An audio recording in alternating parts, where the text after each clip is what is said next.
It's impressive. All right, they're sitting down. Let's listen. I have the high privilege and distinct honor of presenting the President of the United States.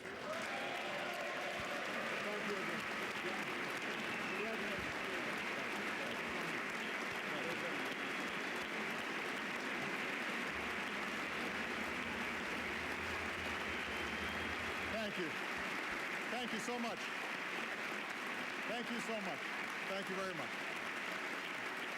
Thank you. Everybody, please have a seat. Thank you. Mr. Speaker, Mr. Vice President, members of Congress, distinguished guests, and fellow Americans. Tonight, I want to begin by congratulating the men and women of the 112th Congress, as well as your new Speaker, John Boehner.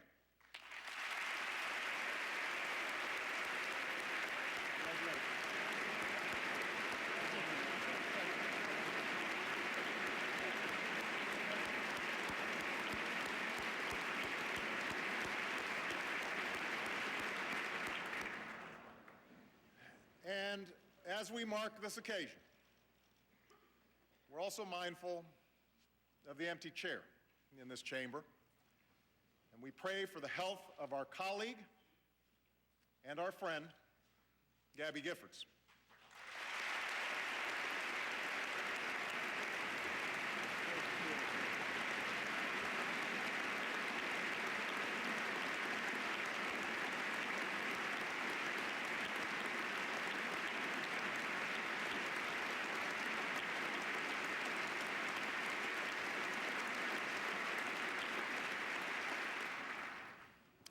Now, it's no secret that those of us here tonight have had our differences over the last 2 years. The debates have been contentious. We have fought fiercely for our beliefs. And that's a good thing. That's what a robust democracy demands. That's what helps set us apart as a nation. But there's a reason the tragedy in Tucson gave us pause. Amid all the noise and passion and rancor of our public debate, Tucson reminded us that no matter who we are or where we come from, each of us is a part of something greater, something more consequential than party or political preference. We are part of the American family. We believe that in a country where every race and faith and point of view can be found, we are still bound together as one people, that we share common hopes and a common creed, that the dreams of a little girl in Tucson are not so different than those of our own children, and that they all deserve the chance to be fulfilled. That, too, is what sets us apart as a nation.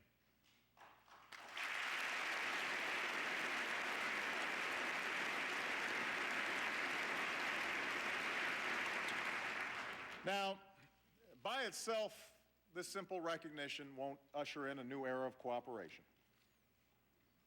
What comes of this moment is up to us. What comes of this moment will be determined not by whether we can sit together tonight, but whether we can work together tomorrow.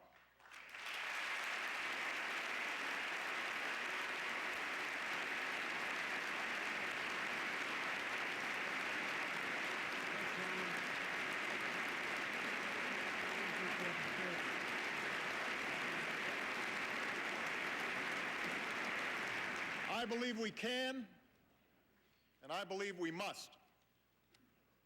That's what the people who sent us here expect of us.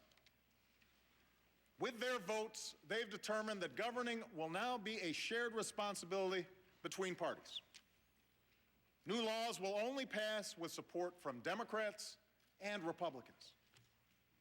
We will move forward together, or not at all, for the challenges we face are bigger than party and bigger than politics.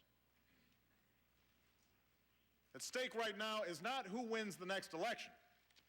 After all, we just had an election. At stake is whether new jobs and industries take root in this country or somewhere else. It's whether the hard work and industry of our people is rewarded. It's whether we sustain the leadership that has made America not just a place on a map, but the light to the world. Now, we are poised for progress. 2 years after the worst recession most of us have ever known, the stock market has come roaring back. Corporate profits are up. The economy is growing again. But we have never measured progress by these yardsticks alone. We measure progress by the success of our people, by the jobs they can find and the quality of life those jobs offer, by the prospects of a small business owner who dreams of turning a good idea into a thriving enterprise, by the opportunities for a better life that we pass on to our children. That's the project the American people want us to work on, together.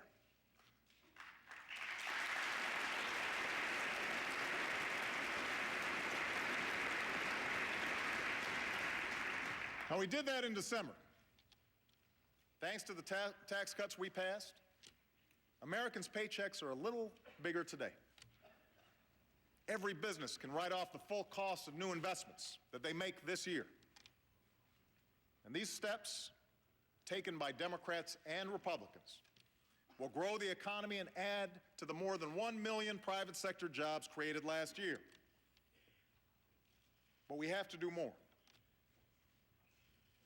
These steps we've taken over the last 2 years may have broken the back of this recession. But to win the future, we'll need to take on challenges that have been decades in the making. Many people watching tonight can probably remember a time when finding a good job meant showing up at a nearby factory or a business downtown. You didn't always need a degree, and your competition was pretty much limited to your neighbors. If you worked hard, chances are you'd have a job for life with a decent paycheck and good benefits and the occasional promotion.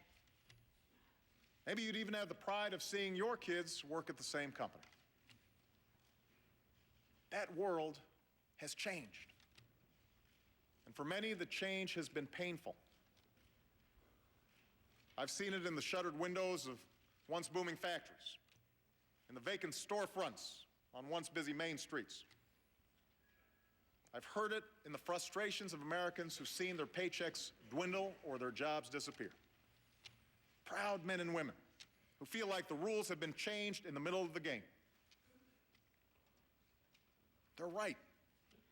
The rules have changed.